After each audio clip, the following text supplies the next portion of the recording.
अस्सलाम वालेकुम नाज़रीन, मैं हूँ नाज सहतो। आप देख रहे हैं मेरा यूट्यूब चैनल नैरेटिव विथ नाज सहतो। नाज़रीन, आज जो बड़ी ख़बर पाकिस्तान भर के लिए बल्कि दुनिया भर के लिए जमहूरी स्ट्रगल में बिलीव करने वालों के लिए अपना तवज्जो तलब कर रही थी, वो ख़बर ये थी कि पीडीएम पाकिस्तान डेमोक्रेटिक अलायंस में शदीद किस्म के अख्तलाफात हो गए हैं और कम अज़ कम एक बहुत बड़ी पार्टी जो जमहूरी जद्दोजहद के हवाले से अपनी एक तारीख़ रखती है, उसने जमहूरी जद्दोजहद के सिलसिले में 9 पार्टियों के एक फ़ैसले से इख्तलाफ किया और पार्लियामेंट से इस्तीफ़ा देने से इनकार कर दिया है। उस वजह से हुआ ये है कि ये जो हाइब्रिड हुकूमत थी, हाइब्रिड पॉलिटिकल निज़ाम पाकिस्तान में है, उसके ख़िलाफ़ जो लॉन्ग मार्च होने जा रहा था वो अब मुलतवी करना पड़ गया है। और उसके बाद सीधी सी बात तो यह है कि मिसट्रस्ट की एक ऐसी शदीद गल्फ डेमोक्रेटिक फोर्सेस के अंदर, डेमोक्रेटिक पॉलिटिकल पार्टीज़ के फोर्सेस के अंदर पैदा हो गई है कि वो उसका अब ब्रिज अप होना काफ़ी मुश्किल लग रहा है। हम बात कर रहे हैं कि पाकिस्तान डेमोक्रेटिक मूवमेंट ने पहले दिन से ये ऐलान किया हुआ था कि वो मौजूदा जो हुकूमत है और ख़ास तौर पर पार्लियामेंट्री निज़ाम में सिविल डेमोक्रेसी में जो इंटरवेंशंस हैं, बाहर की इंटरवेंशंस हैं, उनको ख़त्म कराने के लिए मुख्तलिफ़ तरीके इस्तेमाल करेंगे, जिसमें एहतजाज होंगे, मार्च होंगे, रैलीज़ होंगी, धरने होंगे और लॉन्ग मार्च होगा और इस्तीफ़े होंगे।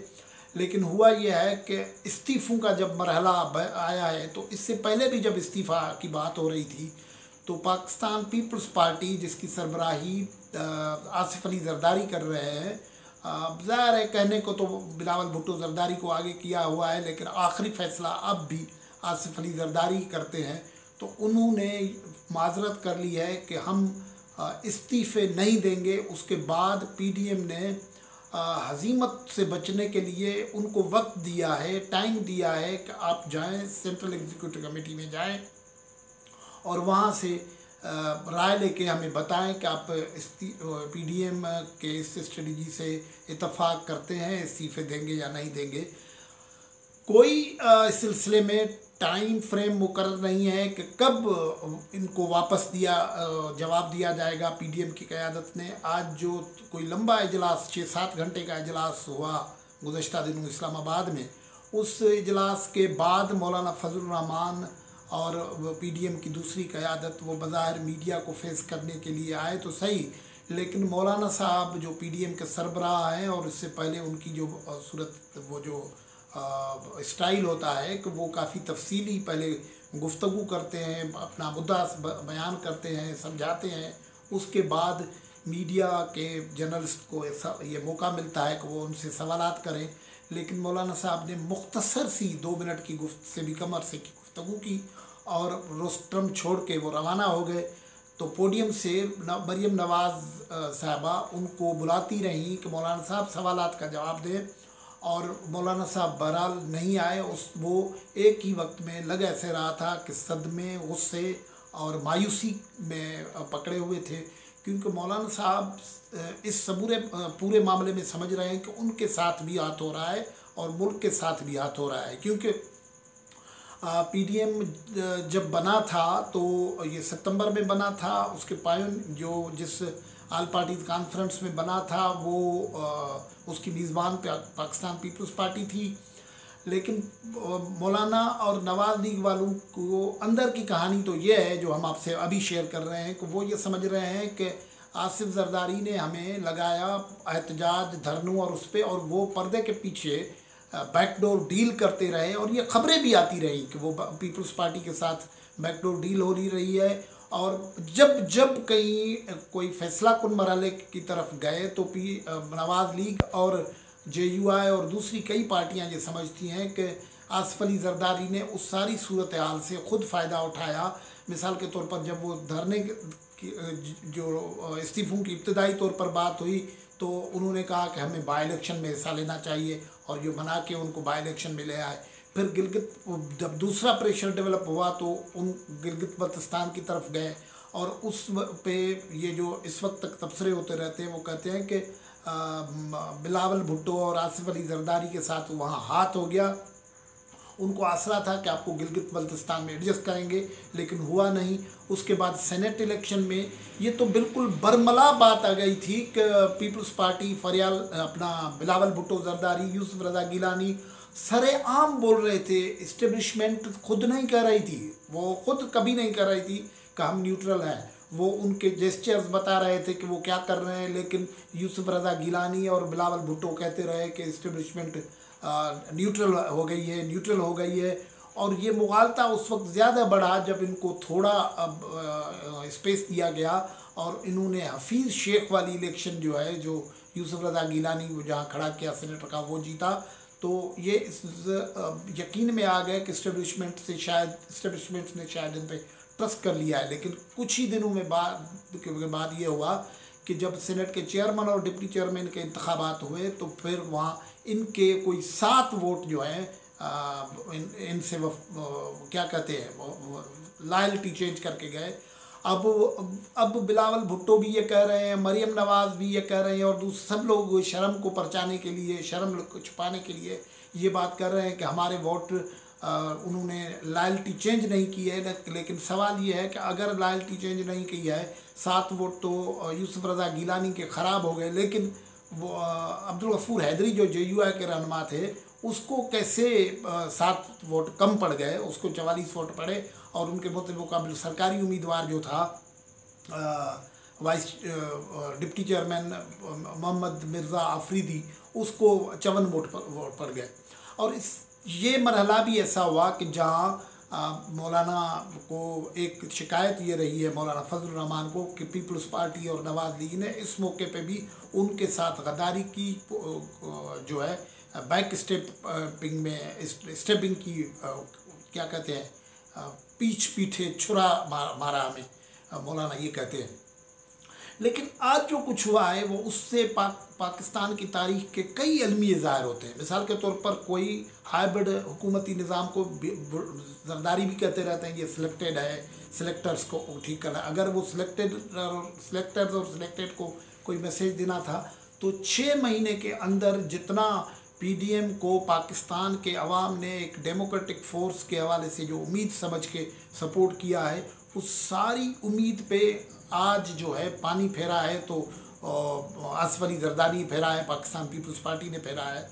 फिर उसके बाद जो दूसरी मामला ये हुआ कि 6 महीने तक ये इत्तेहाद चला नहीं सकते, और उस दरमियान में ये बिल्कुल ऐसा ही हो रहा था। 2007 में 8 में ये हो रहा था, 7 में ये हो रहा था कि मोहतरमा बेनज़ीर भुट्टो एक तरफ तो COD पे चार्टर पे साइन कर रही थी और ये तैयारियां हो रही थी वो 7 से पहले, लेकिन ऐन उसी वक्त पे ये हो रहा था कि जनरल मुशर्रफ के साथ भी बातचीत हो रही थी और कुछ पता नहीं पड़ रहा था। ये अब तारीख़ का हिस्सा हो गया है, सबको पता है कि डील क्या थी और कहाँ हो रही थी। ये तो एक तरफ ये PDM से एहतजाज, मुजाहरे, धरने में शिरकत हो रही थी, दूसरी तरफ ये हो रही थी कि इस्टेब्लिशमेंट से जो मामलात थे वो सेटल हो रहे थे। और नवाज़ लीग और JUI और आज़ाद मुबस्सिरीन तो ये कहते रहे हुए हैं कि इसी ही डील और इसी ही जेस्चर्स के नतीजे में आसिफ जरदारी और फरियाल तालपुर के केस जो हैं वो शिफ्ट होके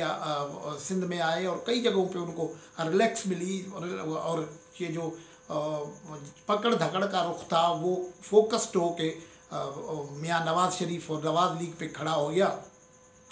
ये एक और अलमिया ये भी हुआ कि ये देखें तारीख़ की सितम ज़रीफ़ी क्या है कि मुस्लिम लीग नवाज़ ने जन्म लिया, उसकी पैटर्नाइजेशन जो हुई वो बुनियादी तौर पर उसके जेनेसिस जो हैं वो जाते हैं ज़ियाउल हक़ के ज़माने में। यानी जो इस्टेब्लिशमेंट ने पार्टी बनाई थी वो आहिस्ता आहिस्ता सुरख के ऐसी जगह पे आ गई है कि वो इस्टेब्लिशमेंट के सामने खड़ी हो गई है।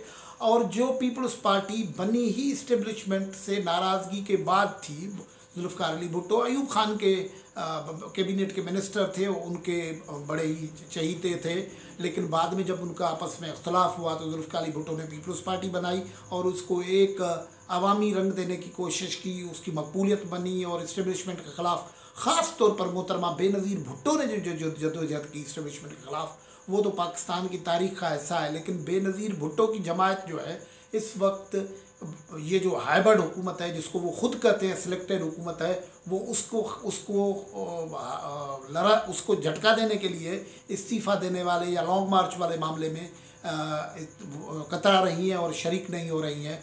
तो ये फैसले इस तरीके से हो रहे हैं तारीख। और ये जो आज जो फैसला हुआ है, जो पीडीएम के मरकज़ी इजलास में जो कुछ फैसले हुए हैं, सरबराही इजलास में फैसले हुए, इसके असरात पाकिस्तान की तारीख में दूर रस पड़ेंगे। ये पता नहीं क्या, ये ज़रूरी नहीं है कि ये जो इमरान खान की हुकूमत है या इस्टेब्लिशमेंट है मुस्तकिल तौर पर टारगेट बनाते रहें इनको, नवाज़ लीग को। शायद पीडीएम के फ़ाल होने और पीपल्स पार्टी के पीडीएम के साथ होने की वजह से ये हो रहा था कि एक स्ट्रेटजी के तहत नवाज़ लीग को तो किसी न किसी तरीके से सप्रेस किया जा रहा था, लेकिन पीपल्स पार्टी को एक हद तक एक फ्रीडम दिया हुआ था, वो एक्टिविटीज़ थी वो जो पहले, वरना आप देखें शुरुआत में क्या हो रहा था, सिंध में नए हरकत में था, रोज़ाना कोई ना कोई गिरफ्तार होता था, रोज़ाना इनके छापे लगते थे, ओमिनी ग्रुप पे छापे लगते थे, ये इनके जो तोते जिनमें इनकी सांस है सब पे शर्जील पकड़ा जाता था, निसार बोराई पकड़ा जाए, सब कुछ उस ज़माने के हुए हैं। उसके बाद एक मुकम्मल तौर पर पाज है, ठंडक है। और जो पीडीएम के सरबराही इजलास में पीपल्स पार्टी ने जो काम किया है, वो मुस्लिम लीग नवाज़ को, डेमोक्रेटिक फोर्सेस को, जेयूआई को, पाकिस्तान के अवाम को ये खुद कह रहे थे कि ये सिलेक्टेड हुकूमत है, ये महंगाइयाँ इन्होंने की है, लोगों के हुकूक छीने हैं, सूबों के हुकूक नहीं दिए हैं, ये सब कुछ जायज़ बात थी। लेकिन उनको अगर कोई रिलीफ दिया है इस फैसले से, मतलब रिलीफ मैं इसलिए कर रहा हूँ कि इस फैसले से सबसे ज़्यादा खुशी कहाँ पाई जा रही है और सबसे ज़्यादा शादमाने किधर हो रहे हैं, कहाँ हो रहे हैं? वो तो हो रहे हैं इमरान खान की कैंप में और सरकारी कैंप में। तो ज़ाहिर है उनको रिलीफ इस तरीके से होगा ना, वरना वो सोच रहे थे कि लॉन्ग मार्च होगा तो कैसे होगा। पिछले दिनों भी जब लॉन्ग मार्च हुआ था, मौलाना फजलुर रहमान की लॉन्ग मार्च से पॉलिटिकल फोर्सेस को फ़ायदा हुआ, उसमें नवाज़ लीग को भी फ़ायदा हुआ, पीपल्स पार्टी को भी फ़ायदा हुआ। लेकिन ये उससे पहले जो जिस किस्म की मामलात हो रहे हैं, कई पॉलिटिकल मुबसरीन कहते हैं, जो आज हमारी बात हो रही थी पीडीएम का जब इजलास चल रहा था उनसे ज़रा से, और वहाँ जो सीनियर जनरल्स वगैरह मौजूद थे, वो कह रहे थे कि ये कई दिनों से ये मामलात चल रहे थे कि पीपल्स पार्टी ऐसे इशारे दे रही थी कि हम नहीं इस्तीफ़े नहीं देंगे। पीपल्स पार्टी का मसला क्या है? अब भी पीपल्स पार्टी को एक ज़बरदस्त ऑप्शन दिया गया है कि आप जाएं तो वही गौर करें, लेकिन देखें पीपल्स पार्टी उधर भी शायद नहीं आए। वो कहते हैं कि हम, एहसान इकबाल ने से बात हुई हमारी, तो वो कह रहे थे कि हम उनको कहते हैं कि नेशनल असेंबली से पहले इस्तीफ़े दे देते हैं, पंजाब असेंबली में हम इस्तीफ़े देते हैं, आपकी सिंध हुकूमत बरकरार रहे। पीपल्स पार्टी का सबसे बड़ा स्टेक जो है वो सिंध हुकूमत है, ये ऑप्शन भी उनके पास है। लेकिन ज़ाहिर है जब मामलात इतने क्लीन ना हो, जो साफ़ वाज़े ना हो, तो फिर मामलात दूसरे होते हैं और उस तरीके से फ़ैसले नहीं किए जा सकते हैं। ख़ुद नवाज़ शरीफ से जो लंदन में बात हुई है, वो नवाज़ शरीफ को सवाल इस तरीके से किया गया कि पीपल्स पार्टी ने तो इस्टेब्लिशमेंट से डील कर दी है, आप क्या ये नहीं समझ रहे हैं कि ये आपको उस तरफ लेके जा रहे हैं?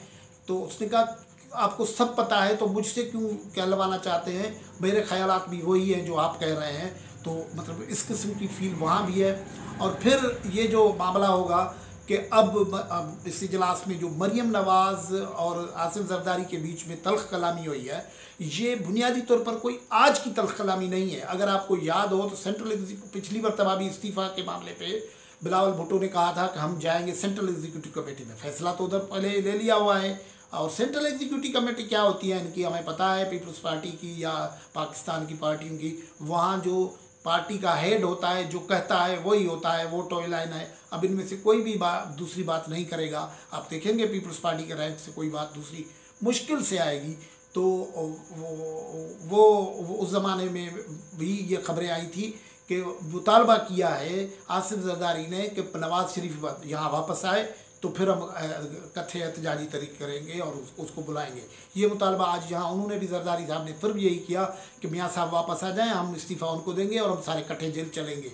जिस पे मरियम नवाज़ ने जो जवाब दिया है वो पाकिस्तान की तारीख़ में कुछ चीज़ों की इम्पोर्टेंस है। ये हकीकत है कि मोहतरमा बेनज़ीर भुट्टो, जुल्फ़िकार अली भुट्टो ने बड़ी कामयाब कुर्बानियाँ दी, अपनी ज़िंदगियाँ दे दी, ये सब कुछ हुआ। लेकिन ये जो नेब केसेस और ये मामलात हैं ये अलग केस हैं। जरदारी साहब भी कुछ काफ़ी अर्सा जेल में रहे हैं, लेकिन जिस तरीके से भुगत रहे हैं नवाज़ शरीफ, वो भी ज़ाहिर है वो सबको पता है कि वो क्यों भुगत रहे हैं। वो जो सिविलियन मामलात में नॉन सिविलियंस की इंटरवेंशन ख़त्म कराने के सिलसिले में जो बात कर रहे हैं वो उनको सज़ा दी जा रही है। और दूसरा ये भी हो रहा है कि ये जब जरदारी साहब ये बात कर रहे हैं कि नवाज़ शरीफ वापस आ जाए, तो ये बात तो अच्छी है, लेकिन ये हमें पता है कि जो मौरूदी हालतें होती हैं। अब जरदारी साहब ने भी एक मरतबा ईंट से ईंट बजाने का बयान दिया था, उसके बाद 1.5 साल तक वो मुल्क से बाहर रहे थे, उस वक्त वो वापस नहीं आ रहे थे। पाकिस्तान के हालात, पाकिस्तान के सब कुछ हालात, वाक़यात, फोर्सेस जो पर्दे के सामने हैं, जो पर्दे के पीछे, सबको मालूम होती है। लेकिन आज जो कुछ ये PDM के सरबराही इजलास में हो चुका है और पीपल्स पार्टी ने जैसे बैक किया है, अब वो कहते हैं कि वो CEC में जाएंगे। CEC में कितनी उम्मीद है लोगों को शायद उम्मीद नहीं है इस्तीफ़ों के मामले में या ये स्ट्रगल के मामले में। अगर ये इसको बैठ के और ये किसी तरीके से मैनेज कर लेते हैं कि ये एक इत्तेहाद को बरकरार रखें, जिसका अब इत्तेहाद बरकरार भी रहेगा तो उसके अंदर एक लैंड माइन लगी रहेगी, वो किसी वक्त भी फट सकती है, किसी वक्त भी उसको नुकसान दे सकती है। इन हालात में ये इत्तेहाद बरकरार रहेगा, आगे रहेगा या टूट जाएगा। अमली तौर पर तो इत्तेहाद अब कम से कम पीपल्स पार्टी की राहें तो जुदा हो चुकी हैं, लेकिन आगे देखिए जो हमारे अंदाज़ा है कि ये मुस्लिम लीग नून और JUI चाहती हैं कि इस मामले को आगे चलाया जाए। अब ये मुस्लिम लीग नून और JUI के पास ऑप्शन है कि वो इस्तीफ़ा दे दें, ये ठीक है, एक मामला ये है वो कर सकते हैं। लेकिन तारीख़ बड़ी जालिम चीज़ है। फजल रहमान साहब से वही कुछ हो रहा है जो 2007 में मौलाना फजल रहमान ने मरहूम काजी हुसैन अहमद साहब के साथ किया था। वो कह रहे थे कि इस्तीफ़ा दे दें, MMA बना हुआ था, वो सदर थे, वो सेक्रेटरी थे, वो कह रहे थे इस्तीफ़ा दें। मौलाना साहब दूसरी कैंप में बैठे हुए थे और वो इस्तीफ़ा वो नहीं इसलिए नहीं दे रहे थे कि अकरम दुर्रानी चीफ मिनिस्टर बना हुआ था, उनकी पार्टी की हुकूमत थी वहाँ, वो हुकूमत नहीं छोड़ना चाह रहे थे। बिलाखिर काजी हुसैन अहमद ने तनहा इस्तीफ़ा दे दिया था। तो ये तारीख़ का सितम यहाँ भी ज़ाहिर है कि जो मौलाना ने काजी हुसैन अहमद साहब से किया वही काम जो है आसिफ जरदारी ने मौलाना से और अपना मुस्लिम लीग नून से किया है। ये भी है और ये भी है कि मिसाल के तौर पर पीपल्स पार्टी इस किस्म का क्या दाव खेलेगी क्या, ये सवाल मैं छोड़े जा रहा हूँ कि वो उन्होंने 26 मार्च के लॉन्ग मार्च का ऐलान किया हुआ है। थोड़ी बहुत मोबिलाइजेशन भी की हुई थी। सिंध में सबसे ज़्यादा मोबिलाइजेशन JUI की हुई है और किसी की नहीं की हुई है, लेकिन पीपल्स पार्टी ने भी कुछ इजलास वगैरह किया है। तो क्या वो लॉन्ग मार्च लेके जाएंगे? मुझे उम्मीद नहीं है। आज की गुफ्तगू में यहाँ से इजाज़त, अल्लाह हाफ़िज़।